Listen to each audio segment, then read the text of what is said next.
Assalamualaikum warahmatullahi wabarakatuh. Kita jumpa lagi di Peri Dunia Tani. Oke, sahabat tani, banyak pemula-pemula yang baru memulai ya budidaya tanaman kopi arabica. Minta spill ya, Pak, bagaimana sih caranya kita membuat bibit dari biji yang kita petik sendiri, tuh ya. Oke, akan saya terangkan kembali kepada sahabat tani. Ini penerapan ini saya berikan kepada sahabat tani. Ini tutorial bagaimana caranya kita menyemai bibit sendiri ya. Nah, ini dari buahnya ya, pengupasan hingga langkah selanjutnya akan kita lakukan. Oke sahabat tani, ini berlaku untuk semua kopi jenis arabica ya, baik itu ating super, ating janda ya, tim-tim, bourbon dan sebagainya. Pokoknya untuk kopi arabica, dari penyemaian pertama itu butuh 1 bulan untuk dia berkecambah atau munculnya mata bibit ya, begitu ya. Lalu kita harus menunggunya lagi sampai besar, sampai akhirnya pindah tanam, yaitu 3 bulan sahabat tani. Jadi ini bukan singkat, jadi ini bukan main-main sahabat tani ya. Kalau mau tanaman kopinya berbuah banyak, sudah pasti sahabat tani harus simak dulu ini supaya nanti hasilnya tidak mengecewakan ya. Kalau sahabat tani salah dalam memilih biji yang untuk dibibitkan, nah itu nanti akan nampak di waktu kopi itu besar. Nah, kalau buahnya berkurang berarti bibitnya ada yang bermasalah sahabat tani. Jadi ini penting untuk sahabat tani pemula supaya tahu bagaimana caranya, dan cara ini udah saya biasa pakai ya. Cara ini udah biasa saya pakai sahabat tani. Pokoknya beda ya. Jadi simak terus ya. Begini cara saya dan hasilnya sudah saya buktikan sendiri, bukan mengada-ngada.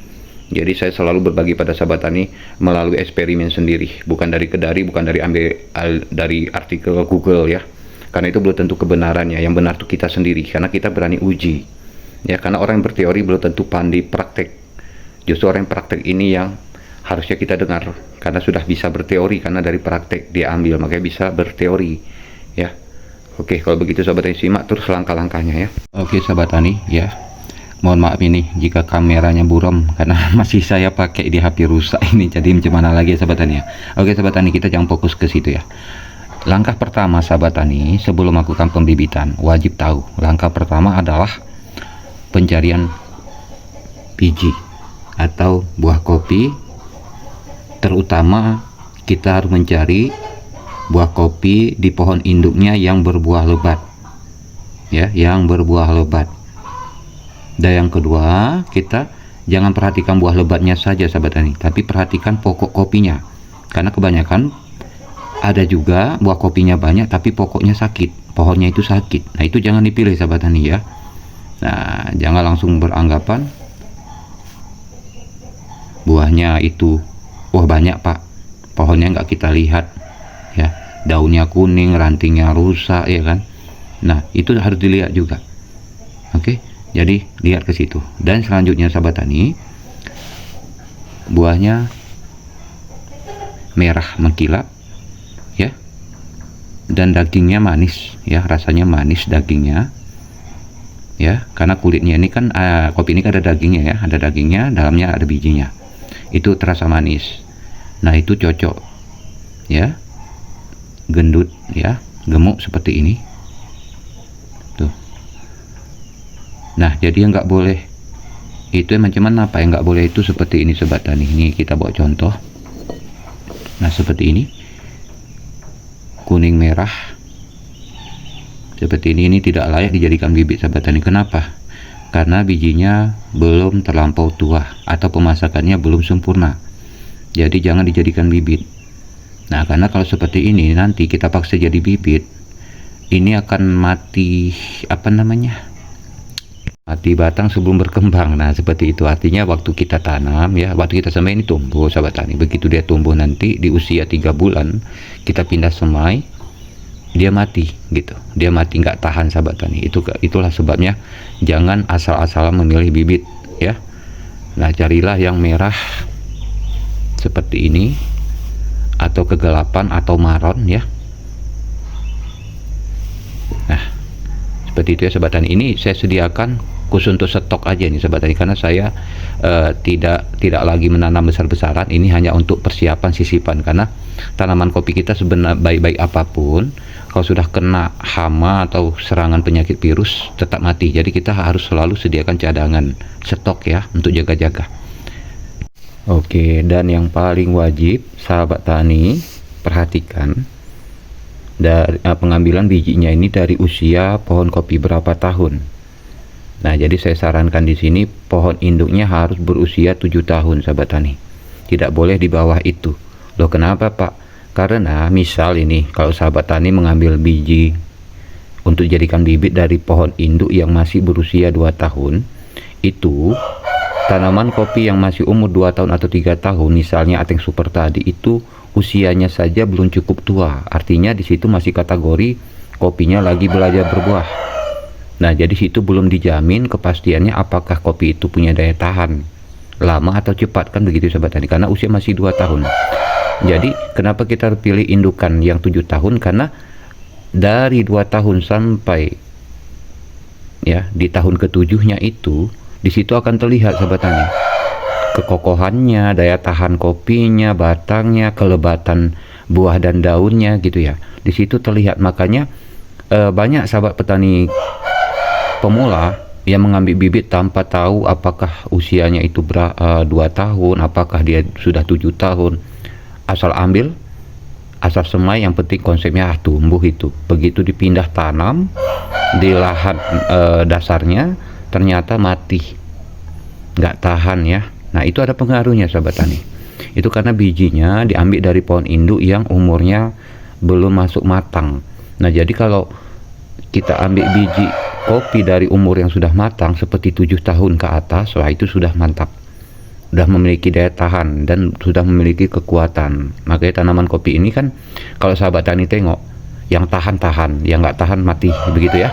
Nah, itu sebenarnya patut ditengok dari bibitnya, dari bijinya gitu. Makanya lebih baik konsepnya di sini, prinsip saya kepada sahabat tani, semai sendiri ya daripada beli. Karena kalau beli ini belum tentu kepastiannya. Belum lagi sahabat tani sudah banyak keluar anggaran nanti beli bibit sekarang udah berapa kan gitu ya. Belum lagi nanti perawatannya ke depan, belum lagi menunggu buahnya sudah berapa lama kan begitu ya. Nah, itu patut kita perhitungkan ke situ sahabat tani. Jadi pilihlah dari indukan pohon kopi yang sudah berumur 7 tahun ke atas. Jangan di bawah 7 tahun, oke? Nah, selanjutnya untuk sahabat tani yang mungkin nanti bakal menemui seperti ini, saya yakin bakal menemui ya, kopinya berkerut ya, gelap pula ya, berkerut seperti ini ya. Nah, seperti ini kita pas satu-satu ya. Nah, seperti ini, seperti retak. Nah, ini juga bagus sahabat tani ya. Ini jangan salah kaprah, ini bukan penyakit tetapi sudah kelewatan masa, makanya dia retak seperti ini dan menghitam. Ini juga bagus sahabat tani. Tetapi perlu dilihat lagi sahabat tani di dalamnya.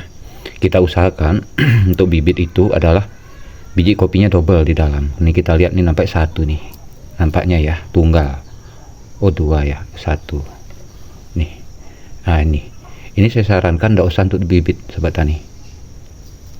Nah, ini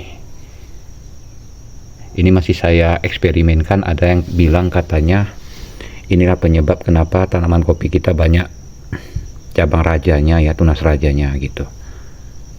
Ini masih kita eksperimenkan, kita belum tahu kebenarannya ya sahabat tani ya. Dan lihat, tidak ada bintik hitam. Biasanya kalau biji sini mau kali ada bekas gigitan lalat buah itu ya, menghitam separuh gitu ya. Itu tidak bisa untuk jadikan bibit sahabat tani ya. Nah, ini sehat-sehat ya. Nah, jadi pokoknya carilah biji yang betul-betul sehat. Nah, perlu kita lakukan sortir nantinya nih sahabat tani ya, pemilihan dan sekaligus perendaman.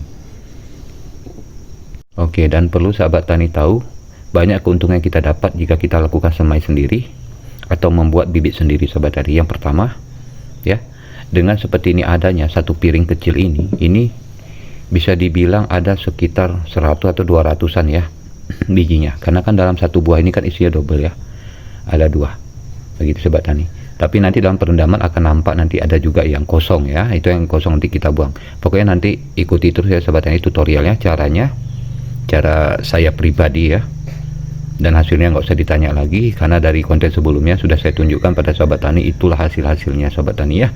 Jadi saya tidak sembarangan berteori. Dan keuntungan selanjutnya, karena kita sudah tahu, karena kita petik sendiri dari pohon induknya, jadi kita sudah tidak sanksi lagi ya, tidak takut lagi dengan biji yang kita semai ini yang akan kita jadikan calon pembibitan di lahan dasar nanti ya, di lahan kosong yang mau kita tanami kopi Arabica ini. Oke. Nah, itu kelebihan-kelebihannya sahabat tani ya. Sahabat tani, seperti misal sahabat tani memetik buah ini dari pohon induknya ya, jadi kita perhatikan dari pohon induknya itu bentuknya seperti apa, jadi bisa kita tiru. Nah, itulah keunikan dan kelebihan dan keistimewaannya kalau kita bikin bibit sendiri sahabat tani. Nah, jadi misal seperti ini sahabat tani nanti jadikan ini bibit, udah tumbuh besar ya, udah mulai berbuah. Nanti selanjutnya dan dibutuhkan pruning ya, pemangkasan, pencucian dan sebagainya ya. Itu sahabat tani tinggal meniru aja pohon induknya ini sahabat tani. Itu hasilnya akan sama karena bijinya berasal dari induk yang sama. Paham ya? Nah, oke, kita langsung aja praktek ya. Ini kita kupas dulu kulit-kulitnya semua ya.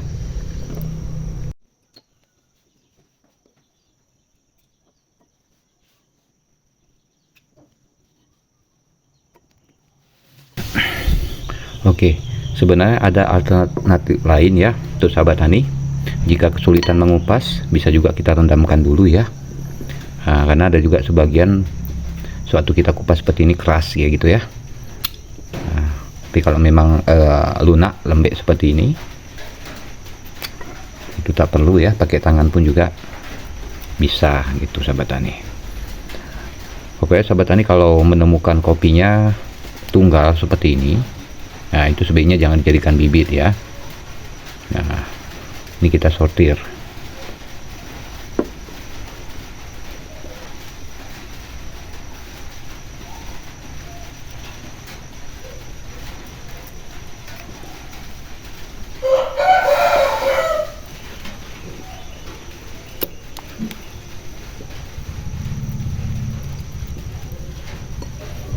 Gampang membukanya sahabat tani. Tuh, tinggal pencet seperti ini tuh. Tuh.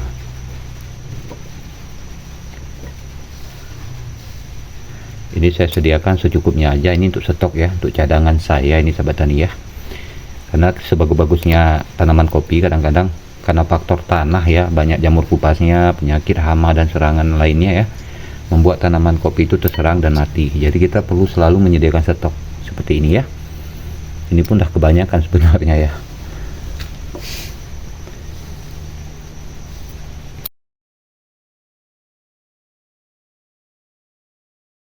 Oke, sudah kita kupas semuanya ya. Baru kita langsung lakukan pencucian atau perendaman atau pembilasan ya. Oke, kita buang sampahnya. Oke sahabat tani, barulah kita lakukan pembilasan tuh ya, akan terlihat. Nah, seperti ini terlihat ya, yang mengapung ini tidak bagus, kosong. Oke, benar kosong ya, kita buang. Nah, ini kosong, kita buang. Nah, jadi yang lainnya mana Pak? Kok nggak ada ampas? Nah, inilah dia ciri-ciri biji terbaik. Semuanya tenggelam sahabat tani ya, semua tenggelam. Nah, kita remes seperti ini sahabat tani supaya getahnya atau lendirnya itu luntur ya, seperti ini ya.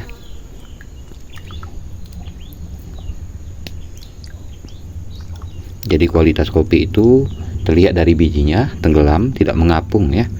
Nah, kita cek lagi. Nah, jadi untuk berapa kali Pak kita bilas? Bisa sekali, 2 atau 3 kali, tapi saya menggunakan sekali saja sahabat tani. Kenapa ya? Karena kita kolabkan sama ini. Nah, ini apakah ini adalah garam sahabat tani, garam beryodium ya, cap jangkar ya, beryodium. Jadi kita jangan lupa aplikasikan ke dalam ini secukupnya tuh. Bisa kita bilang setengah sendok ya, saya lupa bawa sendoknya. Nah seperti ini. Oke, baru kita aduk lagi sahabat tani. Loh, guna garam ini apa Pak? Gunanya garam ini yang pertama untuk mempercepat menghilangkan lendir ya. Yang kedua, untuk mengatasi yang barangkali kemungkinan di biji ini udah terkontaminasi sebuah penyakit atau serangan-serangan hama ya. Jadi garam ini bisa berguna untuk membunuh ya virus-virus atau penyakit yang mungkin tidak terlihat di mata kita di saat kita melakukan pembilasan ini. Jadi manfaat lain garam adalah anti peradangan sahabat tani ya. Karena di tanaman dan di buah kopi juga ada namanya peradangan ya, atau terhinggap penyakit yang tidak terlihat oleh mata kita secara kasat mata ya, gitu. Itu gunanya kita taruhkan garam ke dalam pembilasan ini. Nah, ini lendirnya sudah mulai berkurang ya, sudah mulai banyak berkurang karena garam ini tadi ya sahabat tani ya. Jadi sahabat tani bisa coba kalau mau cara singkat menghilangkan lendir ini tanpa perlu harus bilas 3 kali, sekali saja sudah cukup asal kita taruhkan garam ya.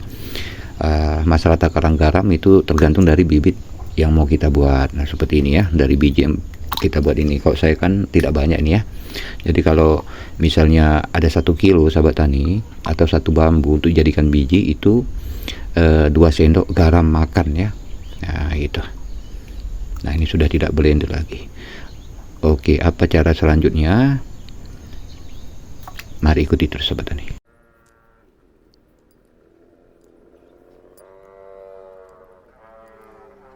Oke, untuk langkah selanjutnya air masak sahabat tani ya. Air sudah dimasak ya, seperti ini. Nah, karena biji yang mau kita semai itu sedikit, secukupnya seperti ini. Jadi kita gunakan, kita siramkan air seperti ini secukupnya. Oke. Nah, pokoknya seperti itu tadi saya bilang sahabat tani. Sekiranya biji tunggalnya udah kita pisah, ini udah saya pisah ya. Nah, apabila sudah selesai seperti ini ya udah, langkah selanjutnya apa? Oke, akan kita lakukan perendaman dengan menggunakan bawang merah sahabat tani. Oke, bawang merahnya secukupnya sahabat tani, seperti ini. Ada 2 ya. Ini akan kita kupas, kita iris seperti kita buat bumbu dapur ya. Oke, bawangnya sudah kita kupas, kita iris-iris seperti kita buat bumbu dapur ya. Seperti ini sahabat tani, tuh ya. Nah, lalu kita jangan lupa, nah kita ulek ya, apa ya namanya nih ya. Nah seperti ini pokoknya merata ya sahabat tani ya, tuh. Nah, apa gunanya bawang merah ini Pak? Bawang merah ini ada kandungan ZPT-nya, zat pengatur tumbuh sahabat tani, luar biasa ini ya. Ada ZPT-nya. Yang kedua, untuk mencegah iritasi pada biji kopi sahabat tani. Jadi ini ada memiliki antinya juga, ini bagus ya, seperti garam juga ini. Tuh. Ini penanganan alami ya, penanganan virus secara alami. Karena kadang-kadang kita kan nggak tahu ya, di dalam biji ini, di lapisan biji ini mungkin sudah terkontaminasi penyakit atau serangan hama, kita kan nggak tahu. Jadi kita berikan bawang merah sebagai penutup sahabat tani. Nah, ini lupa kalau bawang merahnya saya blender gimana, lebih baik sahabat tani ya. Nah itu kalau memang skala besar ya, kalau kita mau bibitkan besar-besaran ya. Tapi kalau saya ini kan enggak ya, hanya secukupnya, jadi menggunakan bawang secukupnya sahabat tani. Nah jadi begitu udah seperti ini, bagaimana Pak selanjutnya? Kita diamkan selama berapa lama Pak? 30 menit ya. Nah jadi kesimpulan di sini adalah sahabat tani, setelah perlakuan akhir sudah kita lakukan seperti ini, kita memang harus biarkan 30 menit. Setelah itu bagaimana Pak? Ya seperti biasa ya, siapkan lahan semainya secukupnya sesuai dari biji yang mau kita semai sahabat tani ya. Nah jadi nanti bagaimana cara semainya Pak? Nah ini cara semainya sahabat tani, perlu tahu ya. Nih, jangan berposisi seperti ini, jangan ya. Loh kok bisa gitu Pak? karena nanti tanaman kopi ini kan tumbuh dari samping sahabat tani ya, dari samping akan meluncur ke atas gitu sahabat tani. Dan juga kenapa jangan seperti ini, karena sewaktu ada air hujan mengumpul dia di sini sahabat tani, itu yang menyebabkan penyakit dan bibit kopi menjadi lama tumbuh, kadang-kadang tumbuh tapi kerdil gitu sahabat tani. Jadi posisinya begini tuh, begini ya, miring ya, miring. Lalu bagaimana apa kalau terbalik seperti ini? Itu jangan ya, kalau bisa miring sahabat tani, seperti ini, miring, miring. Nah itu hal sepele mungkin bagi sahabat tani. Pernah nggak sahabat tani yang melakukan penyemaian lempar aja seperti ini, asal-asal, tapi apa yang terjadi, tumbuhnya tidak serentak, tidak serempak. Itu akibatnya sahabat tani, karena posisi biji waktu kita semai kan berubah-ubah, ada yang seperti ini, ada yang melintang, ada yang telungkup, ada yang terbalik kan gitu ya, sehingga tumbuhnya tidak seragam. Jadi benarnya macam mana? Miring seperti ini sahabat tani ya, miring ya, tuh miring seperti ini, jangan seperti ini ya, harus miring seperti ini. Jadi sewaktu ada hujan tidak lengket airnya di bagian garis yang nampak di tengah nih ya. Nah itu patut kita perhatikan kalau mau berhasil ya, kalau mau bibitnya tumbuh seragam. Kalau nggak mau ya wis, itu terserah situ lagi ya. Saya seperti saya sudah berbagi ilmu ini, cara saya sahabat tani. Dengan cara kita perendaman dengan bawang merah ini, pertumbuhan jauh sebelum sebulan itu sudah tumbuh dianya sahabat tani ya, udah berkecambah gitu ya. Berbeda dengan tidak memakai bawang. Kalau tidak memakai bawang itu agak lama, mau 1 bulan 1 minggu ya gitu ya, 37 hari lah bilang ya, seperti itu sahabat tani. Tapi kalau dengan bawang merah ini biasanya dalam 25 hari udah muncul dia, karena dia mengandung GPT perangsang ya sahabat tani ya, perangsang alami. Jadi kita tidak usah beli GPT toko pertanian ya, itu banyak sekali modal habis ya sahabat tani ya. Oke, semoga mengedukasi, semoga mudah dipahami. Silahkan lakukan ini sahabat tani, jangan protes dulu, lakukan dulu ini. Kalau sudah terbukti beritahu saya, kalau tidak terbukti juga kasih tahu saya ya. Oke, pokoknya saya ini lakukan ini, kenapa saya bisa, karena udah saya eksperimen dan berhasil ya, makanya saya berani bagi kepada sahabat tani. Kalau memang nggak berhasil, saya nggak berani bagi. Oke, kalau begitu sahabat tani, assalamualaikum warahmatullahi wabarakatuh.